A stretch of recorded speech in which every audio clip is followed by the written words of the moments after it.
Meu nome é Lucas Rocha Falcino, como o professor Vanderlei muito bem apresentou. Eu sou formado em filosofia desde 2004, tenho mestrado na área de filosofia e tenho doutorado também na área de filosofia. Toda a minha formação foi feita pela UFC, pela Federal do Ceará. E os dois autores com quem, de certa forma, eu tenho mais intimidade, tá? Assim, eu estudo há mais tempo, com mais profundidade, é Aristóteles e Hannah Arendt. E isso eu queria dizer que para mim é algo muito, muito importante, tá? Porque tem a ver exatamente com os processos de pesquisas que para mim são interessantes. Ou seja, não é à toa que eu estou com uma autora que é contemporânea e um autor que é um clássico, que é um antigo, né? Porque eu sempre fico nesse percurso de que o presente ele só pode ser iluminado a partir da experiência, da compreensão do passado, tá? E sem entendermos ou compreendermos o passado, a gente não tem condições de dar conta dos impasses, das contradições, e, enfim, do que está acontecendo agora. Tá? Apesar de eu falar, obviamente, de um autor que é um grego que viveu no finalzinho do século III, século II a.C., numa sociedade bastante distante da nossa, os meus interesses em relação a pesquisar Aristóteles, ler Aristóteles, são sempre interesses vinculados com preocupações dentro do presente.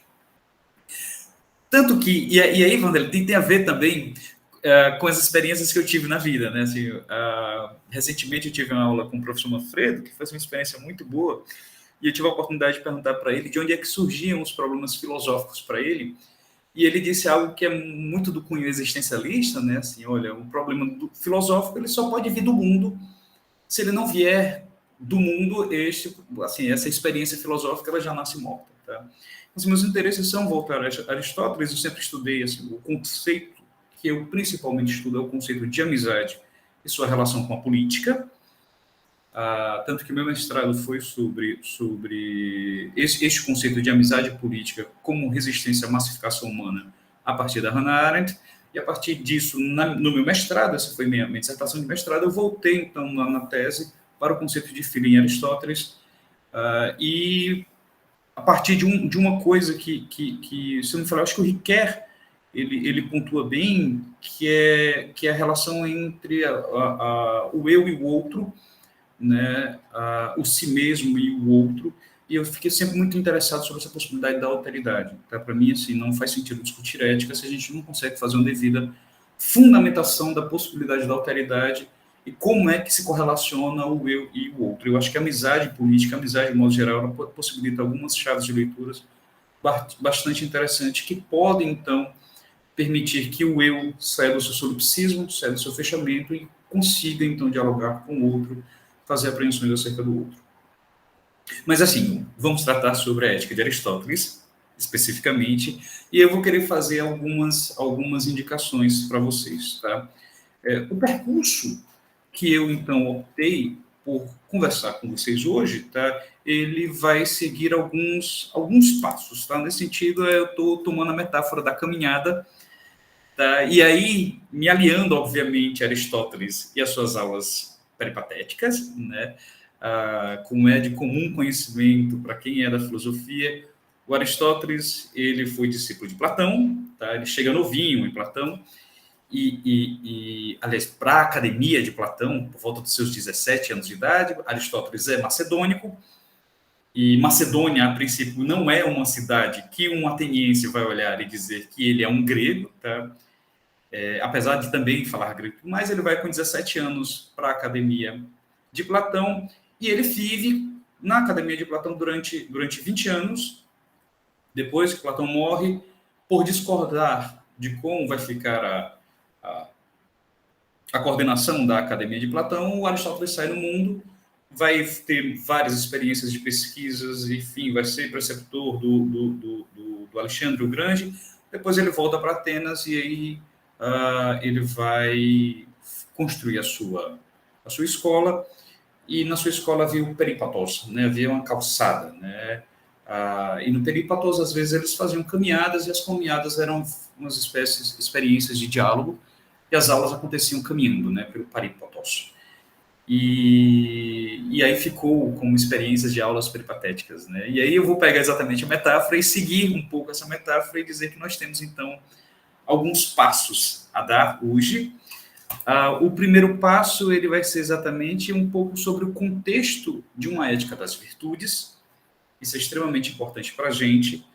Por quê? Porque nós devemos tentar diminuir o máximo possível, na medida que isso for possível, né? Diminuir a distância temporal que existe entre nós e outras culturas, mas, obviamente, sem botar essas diferenças, a fim de tentar evitar certos anacronismos, tá? Porque o que Aristóteles entendia pela palavra ética, obviamente, é bastante diferente do que nós hoje compreendemos pela palavra ética, haja visto os compromissos ontológicos, os compromissos epistemológicos que nós temos e que Aristóteles não tinha. Tá? E isso é interessante e é importante para a gente poder, primeiro, tentar chegar à proposta ética de Aristóteles. Tá? Ou se há uma proposta ética propriamente em Aristóteles. O segundo passo é discutir um pouco sobre a cosmologia do Aristóteles, que ela serve exatamente de fundamentação para certas proposições ou certas indicações que ele nos entrega dentro da ética nicomaqueia. Algumas coisas são meio que pressupostas, e às vezes, por falta de conhecimento um pouco da cosmologia do Aristóteles, a gente deixa passar. E aí eu vou querer tratar um pouquinho sobre o que é o sublunar e a contingência da matéria. Depois a gente vai para um passo 3, a gente trata sobre a ética das virtudes, de certa forma, e principalmente sobre o bom e o belo se manifestam pela atuação humana. Tá? E aí uma coisa que eu acho bastante interessante sobre a ética das virtudes, ou sobre a noção de ética dos gregos, tá? Que não existe uma ação, uma atuação ética desvinculada de uma atuação política, que é bastante diferente para a gente. Tá? Ninguém é bom trancado dentro de casa. Você só pode ter, então, a atribuição do critério de bom para uma determinada ação se essa ação ela aparecer para um público, se ela ocorrer no seio de uma comunidade. E, por fim, eu trataria acerca da conclusão. Se der tempo, a gente trata um pouco sobre a atualidade da ética das virtudes, que tem a ver, obviamente, com o encontro que o PPG-FIO aí de vocês da UFP realizou recentemente, um encontro que foi muito, muito interessante, trouxe várias discussões, vários pesquisadores de vários lugares, e eu acho que é uma discussão, assim, a proposta é muito, muito importante dentro do contexto que a gente está. Tá? Espero que tenha ficado claro para vocês o percurso que nós vamos fazer, então eu vou para o meu passo 1, que seria a questão do contexto. Tá? E aí eu destaco para vocês uma afirmação que vocês encontram dentro da Ilíada, e essa afirmação é extremamente importante para poder tecer e apresentar para a gente a malha a partir da onde é possível pensar uma ética e como é que se fala sobre uma ética das virtudes, uma ética das excelências. Tá? No livro 9, basicamente, eu acredito que todo mundo conhece o contexto da Ilíada, espero que sim, mas no livro 9, o Aquiles, depois que brigou com Agamemnon e se retirou da guerra, os gregos começam a perder a guerra, e aí no livro 9 se faz uma comitiva que tem a função diplomática de ir à tenda de Aquiles e convencer ele a voltar para a guerra. Tá? E quem vai falar com Aquiles, um dos que fala com Aquiles é o velho Fênix.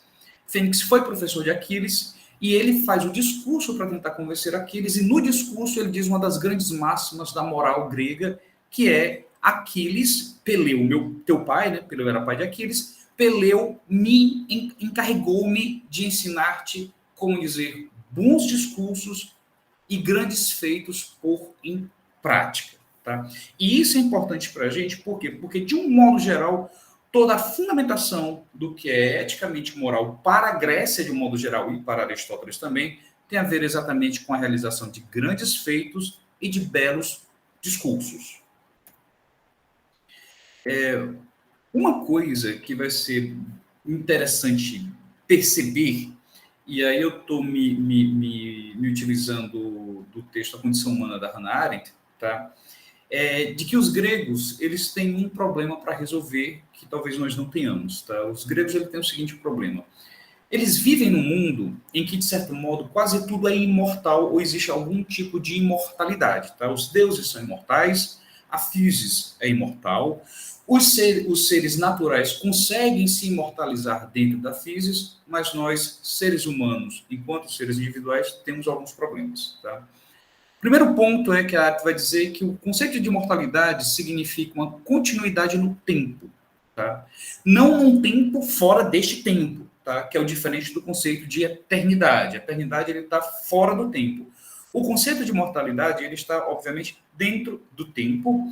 É uma vida sem morte nesta terra, neste mundo, tal como foi dada, segundo o consenso grego, à natureza e aos deuses do Olimpo. Tá? Então, nós temos seres humanos, que são seres, antes de mais nada, conscientes de sua finitude e também conscientes da infinitude de outros seres. Tá?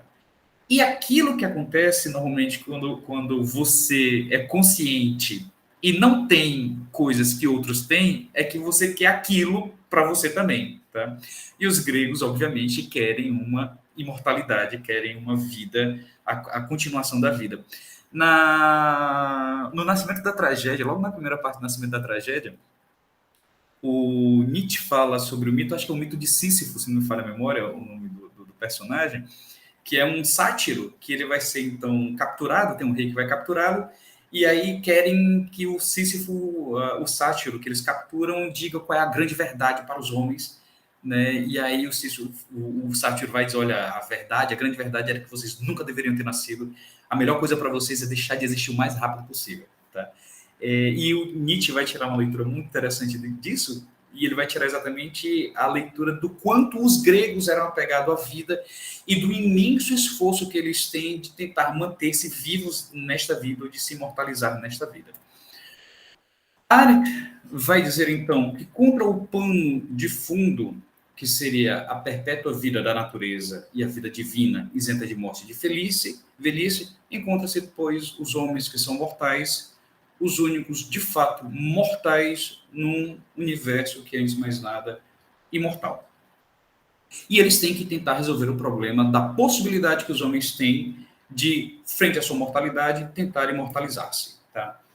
E aí, quando ela fala que os seres humanos são os únicos seres, de fato, mortais num mundo imortal, ela está querendo fazer um determinado contraponto em algo que nós temos, e que os gregos também sabiam que nós temos, e que é muito, muito perene. Tá?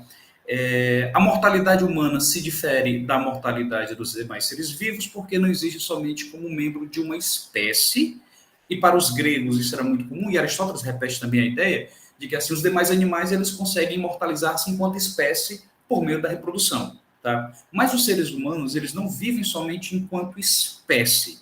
Além da sua vida como espécie, como um bicho, como um ser orgânico, os seres humanos conseguem construir algo que está para além do orgânico, sobre o próprio orgânico. Tá? E aí eu queria chamar a atenção para vocês para esta citação, principalmente, que diz: a mortalidade dos homens reside no fato de que a vida do individual, a vida individual, com uma história vital identificável desde o nascimento até a morte, advém da vida biológica.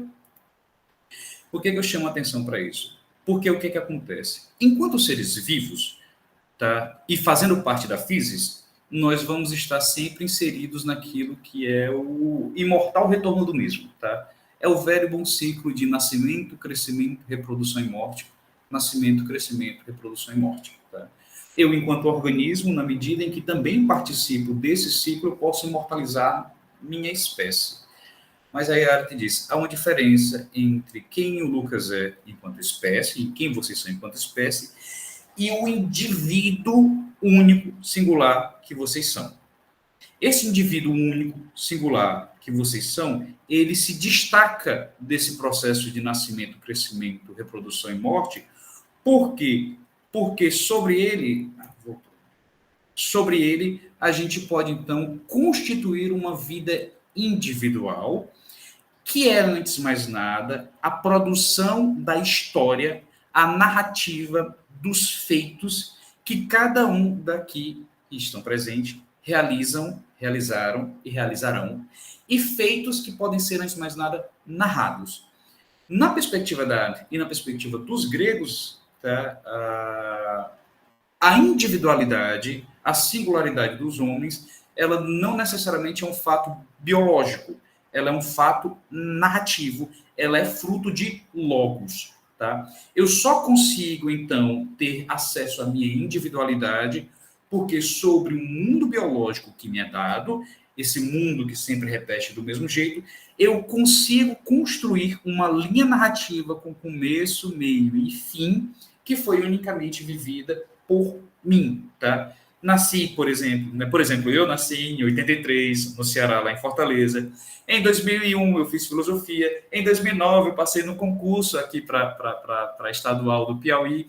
E uma série de coisas que eu fui vivenciando enquanto indivíduo singular e posso, a partir dessas experiências, produzir uma história que pode ser repetida e narrada por outros homens. Tá? O que acontece?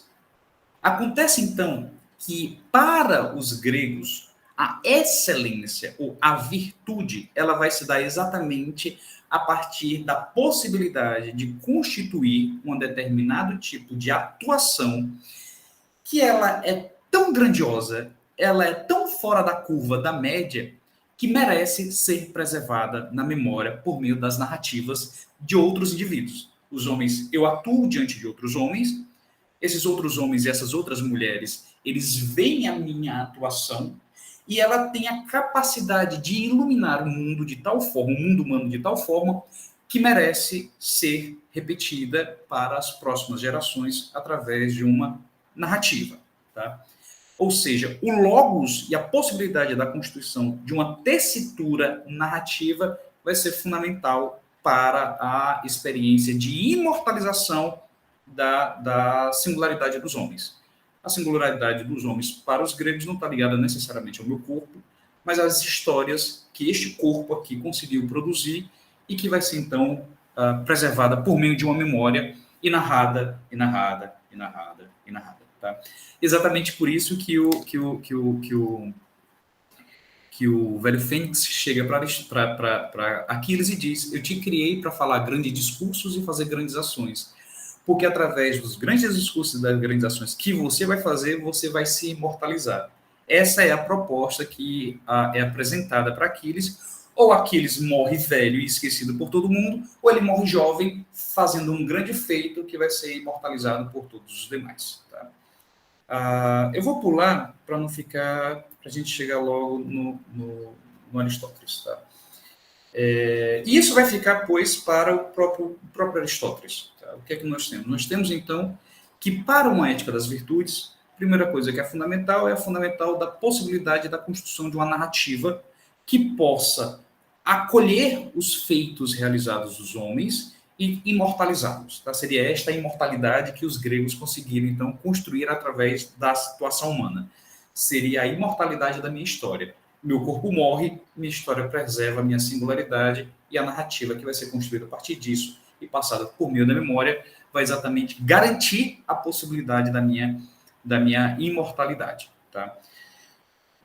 Isso vai sofrer algumas alterações históricas a partir da constituição da democracia ateniense, a partir da constituição da filosofia e a partir da constituição, principalmente dos sofistas. Por quê? Uma das teses que o Nietzsche defende, e aí ele vai fazer uma crítica, obviamente, a Sócrates, uma crítica a Platão, uma crítica à racionalidade moderna, vai sair, enfim, destruindo tudo e todos, tá? Mas uma das coisas que ele defende, uma das teses que ele defende dentro da tragédia, do nascimento da tragédia, é que o processo de racionalização crescente que se constituiu dentro da cultura grega matou as pulsões de vida, matou o que havia de mais excelente, matou o dionisíaco e tudo mais. Tá? A tese, eu acho ela muito correta, assim, as consequências eu não concordo tanto, mas eu acho que a tese é muito correta, pelo menos historicamente ela tem uma fundamentação muito boa. Por quê? Porque vocês conseguem notar, por meio do desenvolvimento histórico da cultura grega, um crescente processo de racionalização. Não é à toa que a filosofia vai começar a se espalhar, tá, ao longo de toda a história da civilização grega, depois que ela se estabelece enquanto tal, do século V, VI para cá, tá? Vocês vão ter, obviamente, o desenvolvimento de uma racionalidade que vai se espalhando, né? Primeiro começa com a physis, tematizando as questões concernentes da physis, depois, com o advento da democracia e as crises que a democracia vai trazer para a instituição da polis, a ferramenta racional que estava muito bem desenvolvida nos 200 anos antes da problematização dos valores humanos, através das investigações sobre a physis, vai então migrar para a investigação sobre o bem, sobre o mal, sobre os valores humanos, e se contrapor, obviamente, às propostas que os sofistas estavam constituindo, às ferramentas que os sofistas estavam constituindo, devido, obviamente, à democracia. O que acontece? Acontece que há uma crise sobre os valores humanos, sobre o que é o bem e o que é o mal, sobre o que é o certo e o que é errado, sobre o justo e sobre o injusto. E a filosofia se mostra como uma ferramenta bastante interessante, e Sócrates é o grande pilar sobre isso, para tentar investigar e apresentar algumas saídas. Tá? No caso do Aristóteles, ele tem o mesmo problema, o problema é o que é o bem, né? Como eu posso, então, estabelecer critérios para o que é o bem humano, tá? E como é que funciona o bem humano? E aí é interessante, porque, assim, ao contrário da proposta dos sofistas, que vão através de um consenso e a gente vai disputar e debater, o Aristóteles, por um lado, e aí eu pego aqui uma tese que é da Bárbara Cassin, a filósofa, filóloga francesa, que ela vai entender a ética do Aristóteles a partir das heranças que tanto os sofistas quanto Platão vão deixar. Tá? No caso do Aristóteles, vocês podem muito bem observar dentro da ética dele, há um esforço crítico de repensar problemas deixados pelos sofistas e há um esforço crítico de repensar problemas deixados pelo Platão. Tá? Só que, ao contrário dos platonistas, o Aristóteles percebe dentro da ética dele que há coisas apontadas pelos sofistas que eram muito boas e que foram desprezadas por Platão, e que há coisas que foram apontadas por Platão que são muito boas, mas outras que não dá para manter enquanto tal. Um dos pontos fundamentais e aí é uma crítica, principalmente no livro, no livro 1, no capítulo 6 do livro 1, da Ética Nicomaqueia, que é a crítica que Aristóteles vai tecer contra os platônicos. Tá? Uma das críticas que ele vai tecer tem a ver exatamente com uma péssima interpretação sobre o campo ou espaço da realidade em que a ação humana ela acontece. O que acontece? Uma das críticas que ele apresenta é ao conceito do bem de Platão, ele vai dizer, olha, qual validade tem para os homens que vivem neste mundo no qual nós temos que fechar negócios com outros homens, o conhecimento do conceito de bem total. Total não, de bem, como sem qualificação, tá? Seria a palavra correta. Assim, o bem por si. Tá? De que vale isso para os homens?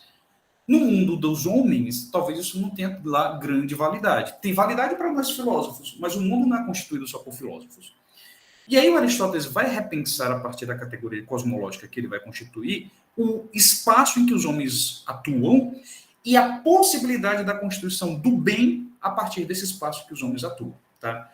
Primeira coisa, o espaço da realidade para o Aristóteles ele é dividido em esferas, né, em discos. Tá? Você tem uma estrutura de discos.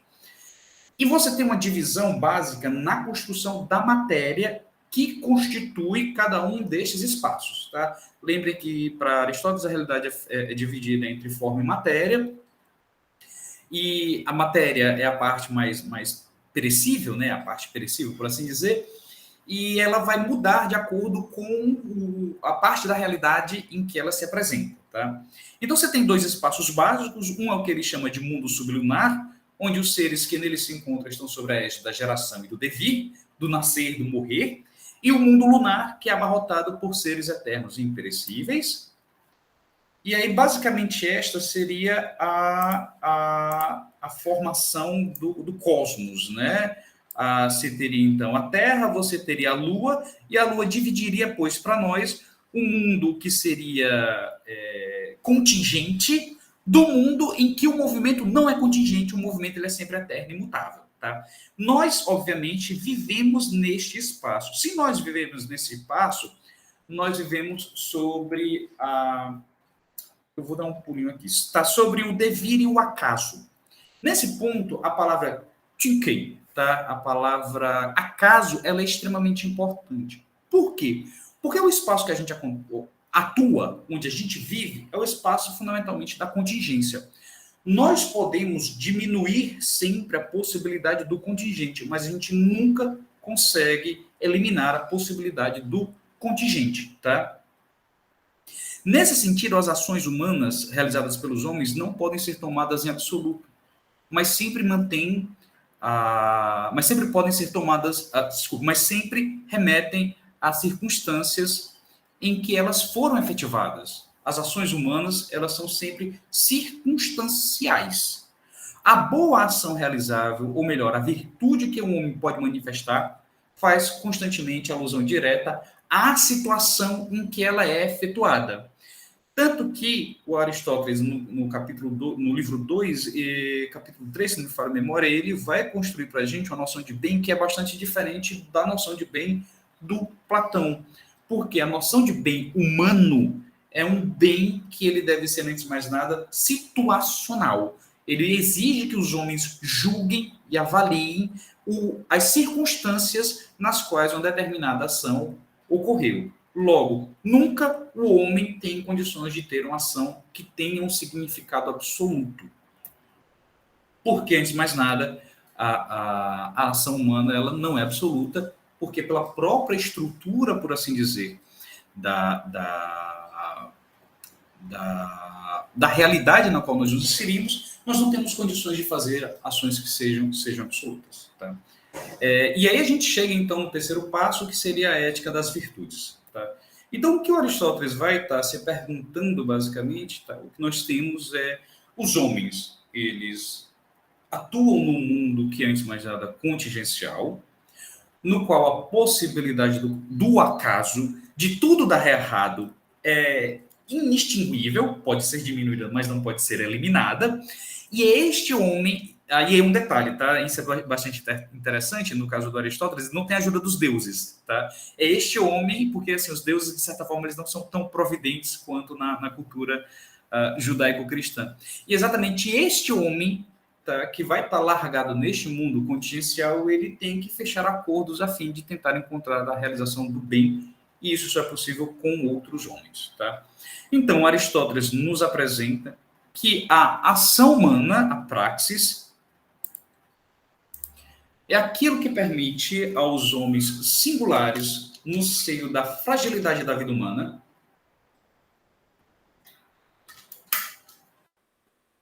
rodeado pela tragicidade do acaso, né, pela sempre possibilidade de nossos planos não darem certo, transcenderem sua vida particular e assumir seu lugar no banquete dos homens virtuosos e, desta forma, assumir seu lugar de excelência, então, dentro do cosmos. Tá? Como o homem pode tentar se imortalizar, ele pode tentar se imortalizar através dos seus feitos, por meio, em consonância, né, em acordo com outros homens, e tentar minimamente vencer a fragilidade da vida. Tá? Uma coisa que eu acho bastante atual da perspectiva de Aristóteles é essa noção da tragicidade da vida, a fragilidade da vida humana, tá? Frente à contingencialidade que é sempre inexprimível. Dito isto, a gente parte então para algumas citações, queria chamar a atenção para algumas citações que estão presentes dentro da Ética Nicomaqueia. A primeira citação é a abertura clássica, tá? Essa aqui eu acho que é uma das aberturas mais citadas, mais vistas, né, dentro da história da filosofia. E aí vocês têm, primeiro, opina-se que toda arte, toda investigação sistemática, igualmente a toda ação e toda eleição, vão ao encontro de um bem qualquer. Por isso se revelaram belamente que o bem é aquilo a que todas as coisas tendem em todas as circunstâncias. Todavia, entre os fins, parece que há certa diferença, pois alguns pois, são atividades, energeia, e eu queria que vocês gravassem bastante esse nome, uma energeia, realizada por si mesmas. Outros são obras distintas das atividades que os causam. Onde existem fins distintos das ações, são elas, por natureza, mais excelentes do que estas. Por que eu gostaria que vocês, então, gravassem principalmente essa palavra energeia, tá? No grego anterior, no grego corrente, né, no grego comum, a palavra energeia, ela vem de um substantivo, tá, chamado ergon. Tá? O ergon, ele é um produto, tá? Ele é uma obra, tá? Esta obra, ela pode ser compreendida em dois sentidos. Pode ser uma obra que eu faço a partir da minha mão, como, por exemplo, uma escultura. Se eu esculpisse esta escultura, então esta obra ela seria o meu ergon, tá? Ou ela pode ser, antes de mais nada, a minha própria atuação enquanto indivíduo pertencente a uma determinada comunidade. O que isto quer dizer? Quer dizer, então, que eu posso construir um ergon que vive separado de mim, que seria isso, ou eu posso fazer o meu próprio ergon, ou eu posso fazer a minha própria atividade, e o resultado dessa atividade seria, no final das contas, a minha personalidade. Tá? E este segundo sentido de ergon, ele não existe separado de quem eu sou. Tá? As coisas que eu faço, elas existem separadas de mim. Por exemplo, a minha tese, ela existe separada de mim. Depois que eu terminei, eu acabei, eu entreguei e ela passou a existir separada de mim. Tá? E eu fiquei muito feliz com isso. Por outro lado, as angústias que o fazer a tese me trouxeram, esses não foram embora, esses vivem ainda comigo, tá? E eles, de certa forma, constituem quem eu sou hoje em dia. Eles não me determinam de modo algum, mas eles são constitutivos, né? Por Aristóteles, então, quando nós tratamos de bens, nós tratamos, antes de mais nada, dos produtos de uma atividade realizada pelos homens. Tá? E isso vai ser exatamente uma arquitetônica que ele vai criar. Tá? Você tem então uma atividade que é realizada pelos homens, o bem ele vai ser fruto dessa atuação. Tá? Obviamente que aí depois nos axiomas da eudaimonia, que ele vai construir um pouco mais à frente, ele vai apresentar alguns critérios. Né? Aqui ele já apresenta alguns critérios básicos, né? Tipo assim, fins, todo homem deseja um fim, né? Todo homem é um bicho interessado, todo homem quer realizar alguma coisa. Se ele não tem interesse, ele não faz nada, tá? E aí ele cria uma relação, então, de hierarquia, principalmente aqui abaixo, tá? Ele diz a seguinte coisa: um fim que é desejado por si mesmo, ele é mais excelente, tá? Ele é mais virtuoso do que um fim que é desejado como instrumento, como meio, tá? E aí isso me permite Aristóteles construir uma argumentação e perguntar qual é o fim último. Se todos os homens são seres de interesses, qual é o último interesse que os homens tentariam atingir? E no final das contas ele vai fundamentar que o último interesse que os homens querem atingir seria a eudaimonia, tá? Um estado um estado de dignidade, né? Um estado de graça, por assim dizer, no qual, mas não uma graça, obviamente, no sentido mais medieval, tá? Mas uma graça no sentido de um estado de excelência. Tá? Então, se os homens vão atualizar a sua ação através de uma atividade, e é a atividade que vai dizer se eu sou um bom ou um mau indivíduo, um pouco mais à frente o Aristóteles faz algumas considerações que eu acho bastante interessantes. Tá? Ele diz a seguinte coisa: já que o carpinteiro e o curtidor têm atividades e ações, tá? Seriam erga, tinaca e praxis, né? Um tipo de atividade, um tipo de erga e também um tipo de atuação, um tipo de ação. Acaso não teria o homem, enquanto o homem, mas teria nascido sem uma atividade também? Tá? Assim, e é interessante, o que faz um flautista ser um flautista? A resposta seria, ele toca flauta. O que faz um bom tocador se diferenciar de um bom tocador de flauta se diferenciar de um tocador de flauta? Aí vocês vão dizer, é a atividade que ele executa.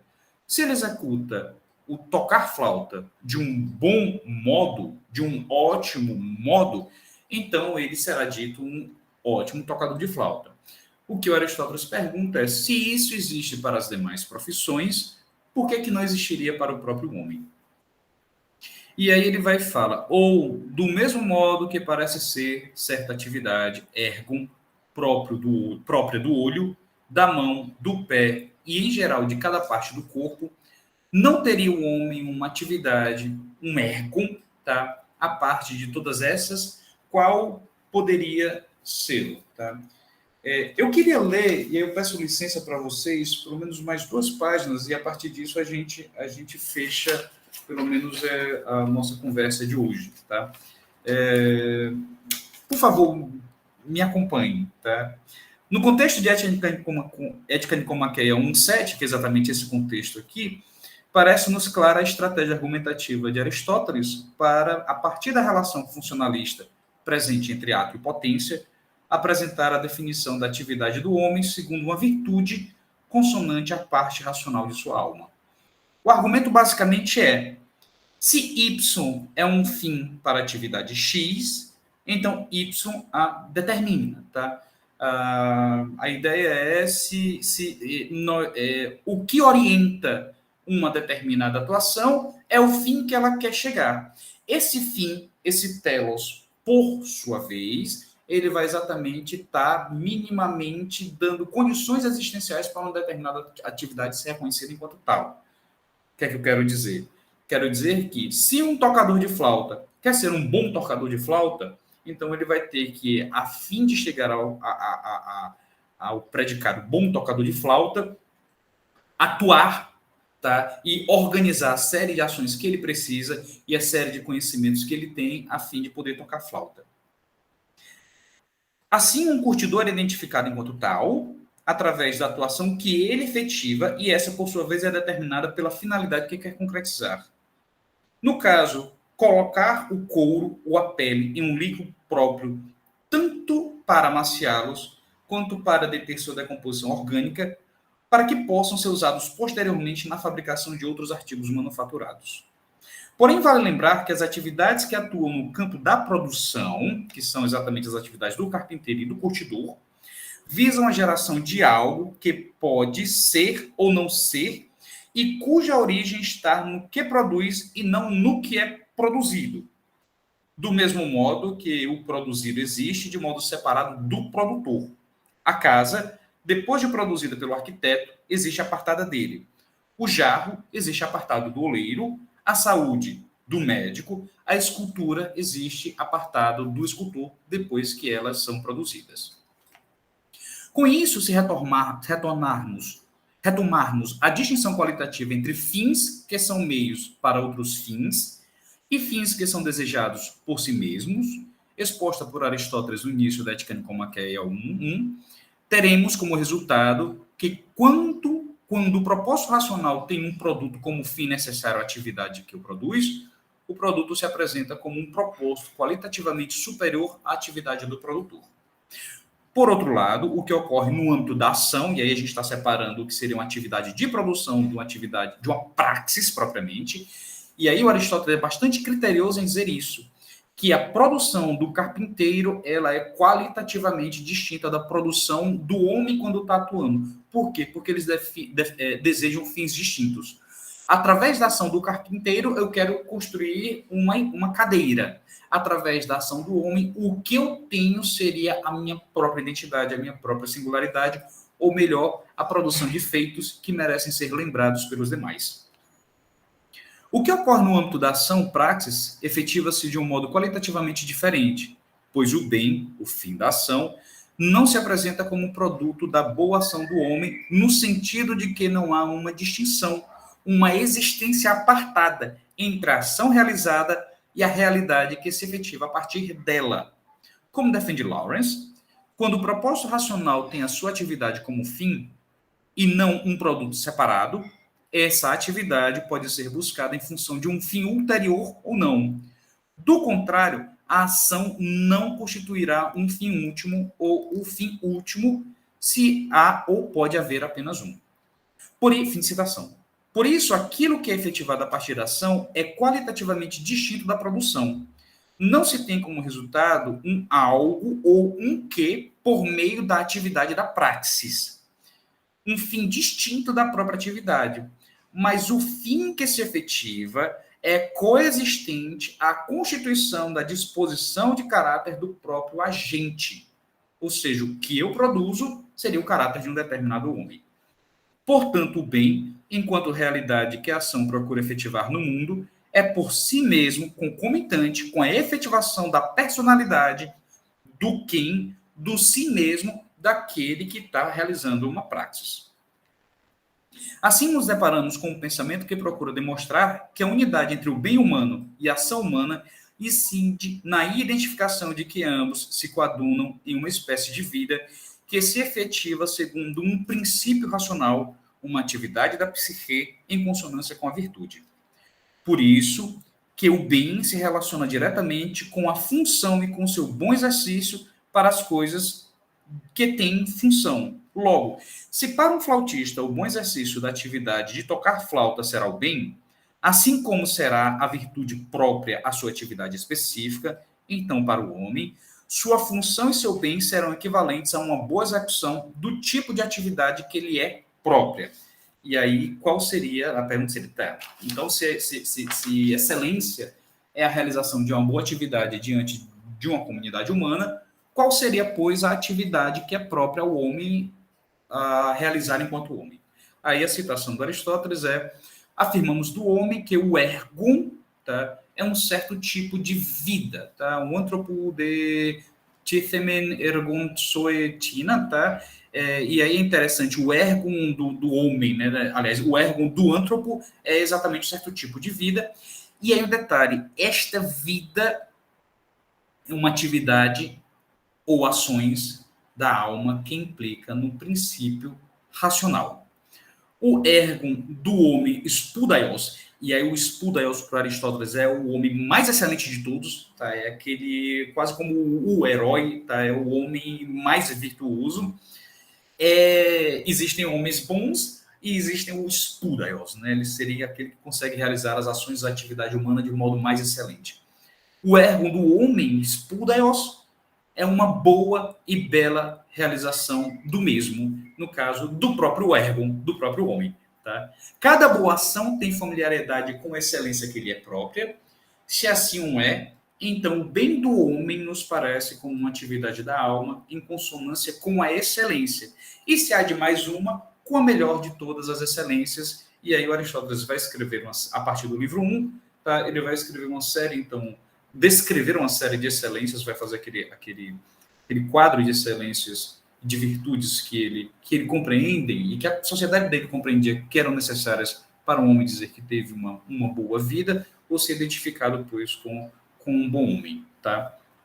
E você tem justiça, você tem a temperança, você tem a amizade, você tem a frônesis, né? Você tem uma série de atividades, um cardápio, por assim dizer, que é necessário que o homem consiga atualizar através da sua própria atuação, através da sua própria prática na sua vida, a fim de poder realizar o bem entre os demais indivíduos e, deste modo, conseguir a possibilidade da imortalização de seus feitos através das narrativas.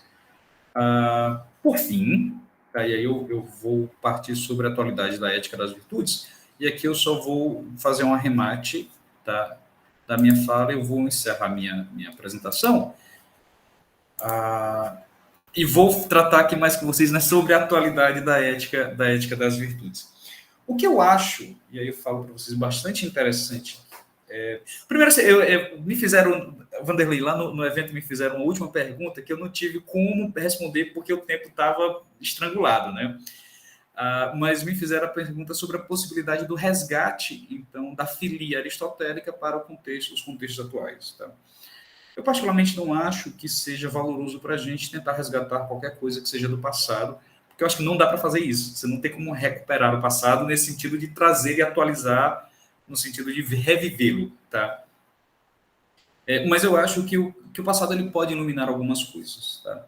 De uma ética da virtude, eu acho bastante interessante e, por demais, urgente para nós a necessidade da recuperação de um espaço público, na necessidade e urgência da gente poder retomar a vivência numa comunidade que possa enxergar os homens, tá? Enquanto tais.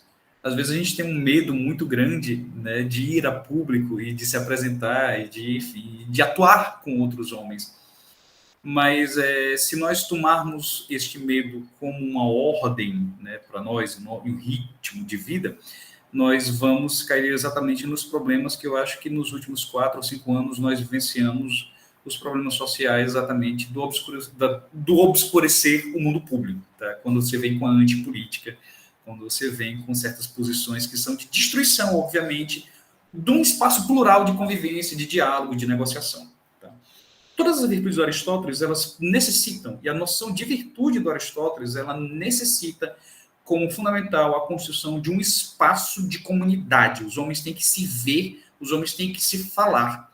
Se os homens não se veem, se os homens não falam, se os homens não negociam... Ah, tá, deixa eu corrigir aqui. Se os homens e as mulheres não se veem, não falam, não se negociam, né, para a gente tomar cuidado com esses vícios de linguagens horríveis que nós trazemos, nós acabamos obscurecendo a possibilidade da grandeza humana. Tá?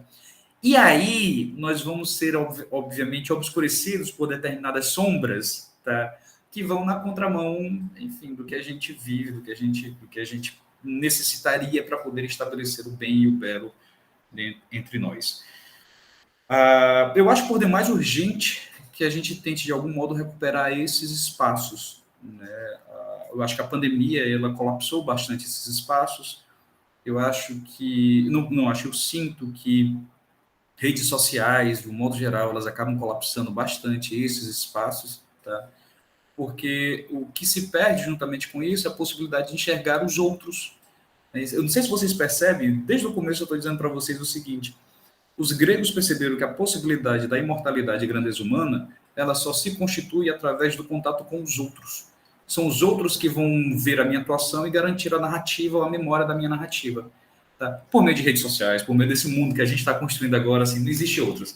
Né? Só existe eu e os likes que eu ganho e pronto. Né? E acabou-se. Tá? Meu caro, eu falei um bocado, tá?